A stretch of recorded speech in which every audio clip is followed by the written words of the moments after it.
Hi viewers, మనం వచ్చేసి 6వ తరగతి తమిళనాడు గవర్నమెంట్ తెలుగు మీడియం చూస్తున్నాము. వ్యాసాలు అరటి చెట్టు గురించి తెలుసుకోబోతున్నాము. ప్రకృతి మనకు ప్రసాదించినటువంటి వృక్ష జాతులలో అరటి చెట్టు అనేటువంటిది చాలా ముఖ్యమైనది. ఇది సుమారు 7 లేక 8 అడుగుల ఎత్తు వరకు పెరుగుతుందన్నమాట.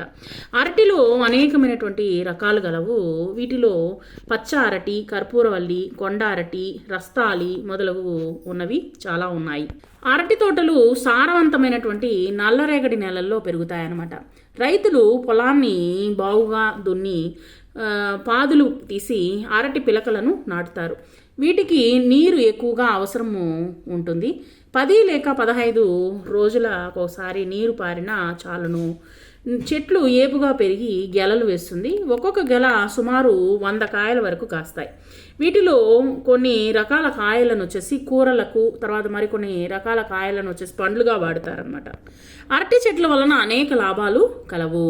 అరటి ఆకులు విస్తళ్ళకు గాను ఉపయోగిస్తారు. రుచి లేని భోజనం కూడా అరటి ఆకులో తింటే రుచిగా ఉంటుంది. అరటి ఆకులో భుజించినచో శరీరానికి పుష్టి చేకూరుతుందని పెద్దలు చెబుతారనమాట. తర్వాత వచ్చేసి అరటికాయలను కూరలకు కూడా వాడతారు.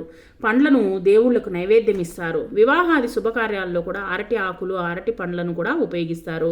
తర్వాత అరటి గెలలను కూడా వచ్చేసి వాళ్ళు అరటి దూటలను కూడా వచ్చేసి ఈ యొక్క శుభకార్యానికి కడతారనమాట. భోజనం తర్వాత అరటి పండ్లు తినినచో ఆహారం అనేటువంటి సులభంగా జీర్ణమవుతుంది. మానసిక ఆందోళనని తగ్గిస్తుంది. అరటి పూత, అరటి దంటు తర్వాత వచ్చేసి ఆరోగ్యానికి మేలు చేస్తాయి.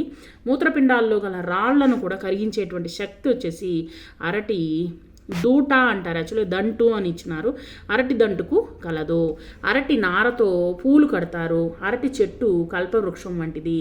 దాంట్లో ఉండేటువంటి ప్రతి ఒక్క అణువు మనకు ఉపయోగపడుతుందన్నమాట.